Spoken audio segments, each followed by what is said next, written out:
Team की detail से अवगत करवाता हूँ। हमारा प्रोजेक्ट स्टार्ट हुआ था 1 मार्च 2025 को, जिसकी कंप्लीशन डेट थी 30 जून 2025। हम मीटिंग टूल रूम एरिया में करते थे हर ट्यूसडे और फ्राइडे को। हमारा मीटिंग टाइम रहता था 11 से 11:30। हमने टोटल 38 मीटिंग की, जिसकी अटेंडेंस 97% रही।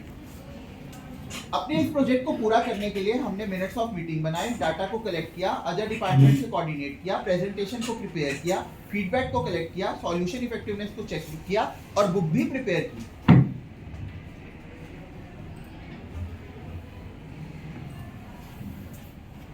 अपने इस क्वालिटी सर्कल को पूरा करने के लिए हमने डेमिंग साइकिल के 12 स्टेप्स को फॉलो किया। इस 12 स्टेप्स को फॉलो करने के लिए हमने पीडीसी साइकिल का प्रयोग किया। इस पीडीसी साइकिल की अप्रोच से हमने एक एक्टिविटी प्लान बनाया जो कि इस प्रकार है। आइए शुरुआत करते हैं आइडेंटिफिकेशन ऑफ प्रॉब्लम से।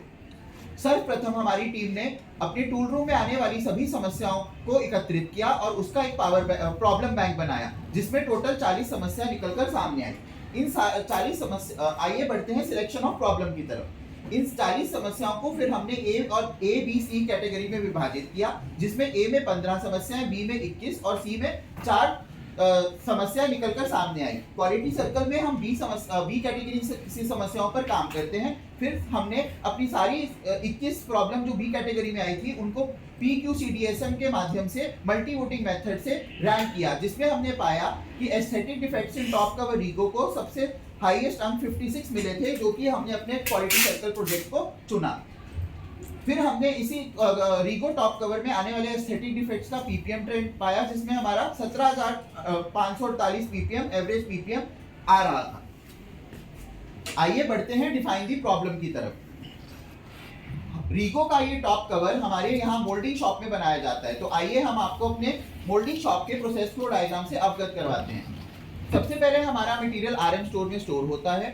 प्री हीटिंग चॉपर से होता हुआ वो इंजेक्शन मोल्डिंग मशीन में जाता है। इंजेक्शन मोल्डिंग मशीन के बाद डीगेटिंग और डीफ्लैशिंग की जाती है।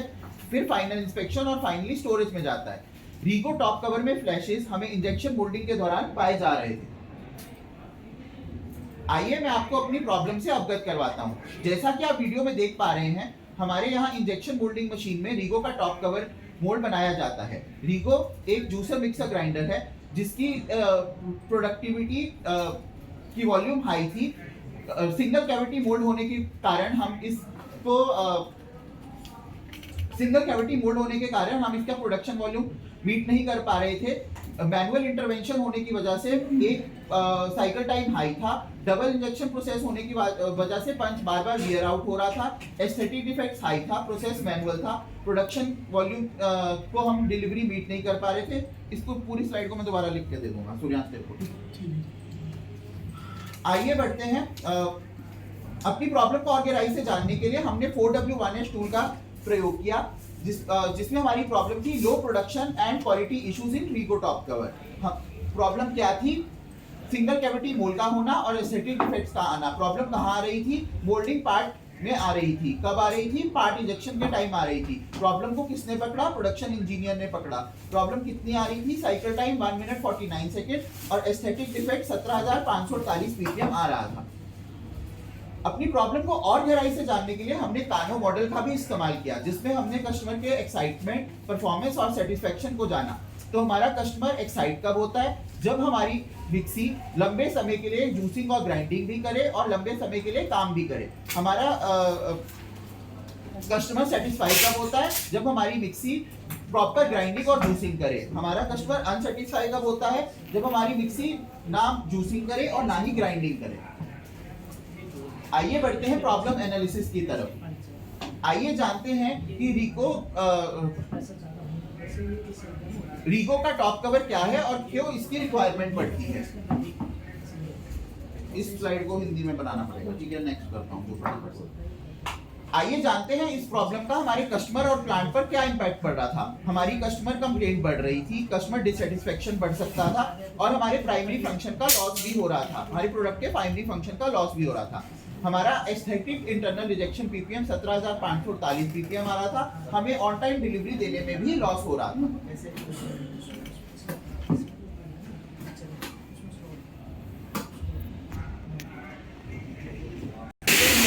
से हमारे प्लांट और कस्टमर पर क्या इंपैक्ट आ सकता था। हमारी कस्टमर कंप्लेंट बढ़ सकती थी, हमारा कस्टमर डिससेटिस्फेक्शन बढ़ सकता था, हमारे प्रोडक्ट का प्राइमरी फंक्शन लॉस हो सकता था, हमारा इंटरनल रिजेक्शन 17,548 पीपीएम आ रहा था और हमें ऑन टाइम डिलीवरी देने में भी लॉस हो रहा था। इसलिए हमने अपना एक गोल निर्धारित किया कि हमें रीगो के टॉप कवर मोड में जो 17,548 एस्थेटिक पीपीएम आ रहा था उसे शून्य करना था जून 2025 तक। आइए बढ़ते हैं आइडेंटिफिकेशन ऑफ रूट कॉजेस के लिए। फिर हमारी टीम ने मिलकर फिशबोन डायग्राम बनाया जिसमें हमने मैन मशीन मटेरियल मेथड में आने वाले सभी संभावित कारणों का पता लगाया। हमारी टीम ने और गहराई से जानने के लिए इशू ट्री डायग्राम का भी इस्तेमाल किया जिसमें हमने मैन मशीन मटेरियल मेथड में आने वाले सभी संभावित कारणों का और गहराई से पता लगाया। सभी संभावित कारणों का पता लगाने के बाद हमने मैन मशीन मटेरियल मेथड में आने वाली सभी संभावित कारणों का वैलिडेशन किया और पाया कि हमारे 3 प्रोबेबल कॉजेज निकल के आ रहे थे, एक मशीन में और 2 मेथड में। फ्लैशेस का ऑब्जर्व होना, मैनुअल रनर कटिंग का होना और सिंगल कैविटी का होना। आइए बढ़ते हैं रूट कॉज वैलिडेशन में। अपनी प्रॉब्लम को और गहराई से जानने के लिए हमने वाई एनालिसिस का प्रयोग किया। हमारी प्रॉब्लम थी low production in रीगो model. Production कम क्यों थी? क्योंकि साइकिल टाइम हाई था। साइकिल टाइम क्यों हाई था? क्योंकि मोल्ड एक ही पार्ट प्रोड्यूस कर रहा था पर साइकिल में। ऐसा क्यों हो रहा था? बिकॉज मोल्ड की कैपेसिटी एक ही पार्ट प्रोड्यूस करने की थी। ऐसा क्यों था? क्योंकि मोल्ड सिंगल कैविटी मोल्ड था। हमारी अगला कॉज था operator failure due to manual runner cutting. ऐसा क्यों था? बिकॉज रनर पार्ट को इजेक्ट एक ही बार में कर रहा था। ऐसा क्यों हो रहा था? क्योंकि रनर सेपरेट नहीं हो रहा था ऑटोमेटिकली फ्रॉम दी पार्ट। ऐसा क्यों हो रहा था? क्योंकि कटिंग सिस्टम ऑटोमेटिक नहीं था। ऐसा क्यों था? Because the mould was designed with, ये बनाना पड़ेगा, ठीक है, हिंदी कर लेंगे इसको। हमारा तीसरा कॉज था फ्लैशेस ऑफ डर्व्ड इन रीगो मॉडल। ऐसा क्यों हो रहा था? बिकॉज एक्सेस मटेरियल लीक हो रहा था ड्यूरिंग मोल्डिंग प्रोसेस। ऐसा क्यों हो रहा था? क्योंकि मोल्ड के बीच में गैप था। गैस क्यों था? बिकॉज पंच वियर आउट हो गया था। ऐसा क्यों हो रहा था? बिकॉज डबल स्टेज इजेक्शन था मोल्ड के अंदर। ये और क्लियर कर लेंगे। डबल इजेक्शन सिस्टम पे काम होगा। ये तुम्हारी पुरानी वीडियो निकलेगी तो और अच्छे से निकल जाएगा, वो कुछ वीडियो होगी उसमें। बढ़ते हैं डाटा एनालिसिस की तरफ। ये तीनों स्टेप दोबारा बताने हैं, ठीक है, ये इंपॉर्टेंट स्लाइड है सारी। बढ़ते हैं डेवलपिंग सॉल्यूशन की तरफ, ठीक है। सिंगल कैविटी, डबल इंजेक्शन, ये तो तुम मेरे से ज्यादा बेटर समझा सकते हो। ये सारी टूल रूम की स्लाइड है, ये मैं नहीं बताऊंगा। ये अमित तिवारी और अजीत कहाँ गया? गायब।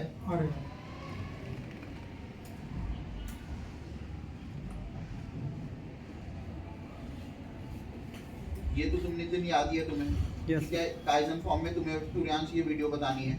यहाँ ये इसको सर्कल को, प्रोजेक्ट को पूरा करने में कुछ समस्याओं का सामना करना पड़ा जिसको हमने संबंधित विभाग में जाकर समय निर्धारित पूरा करवाया।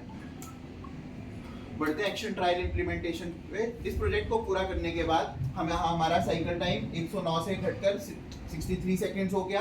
प्रोडक्शन पर डे की कैपेसिटी 867 से 1603 पर डे हो गई।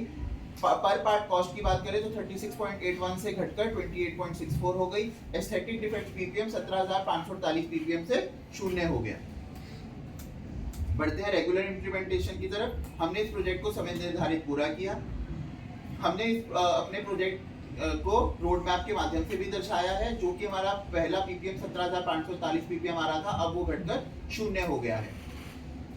आइए बढ़ते हैं हॉरिजॉन्टल डिप्लॉयमेंट की तरफ। हमने इस प्रोजेक्ट को pulp container, BLDC PCB cover और बीएलडीसी पीसीबी कवर कैप में हॉरिजॉन्टली डिप्लॉय भी कर दिया है। आइए बढ़ते हैं स्टैंडर्डाइजेशन की तरफ। इस प्रोजेक्ट अपने सॉल्यूशन को सस्टेन करने के लिए हमने कुछ डॉक्यूमेंट्स को स्टैंडर्डाइज किया। हमने मोल्ड ड्राइंग को अपडेट किया, हमने बीएफएमई को अपडेट किया, हमने कंट्रोल प्लान को अपडेट किया, हमने प्रिवेंटिव चेक शीट को अपडेट किया, हमने वर्क इंस्ट्रक्शन को अपडेट किया, हमने प्रोसेस पैरामीटर शीट को भी अपडेट किया। आइए बढ़ते हैं टेंजिबल बेनिफिट्स की तरफ। इस प्रोजेक्ट को पूरा करने से हमें 31 लाख जो हमने अकाउंट्स डिपार्टमेंट से भी अप्रूव कराया है। एस्थेटिक डिफेक्ट हमारा वही सब कुछ रिपीट है, ठीक है, हो गया मोटा मोटा। वाई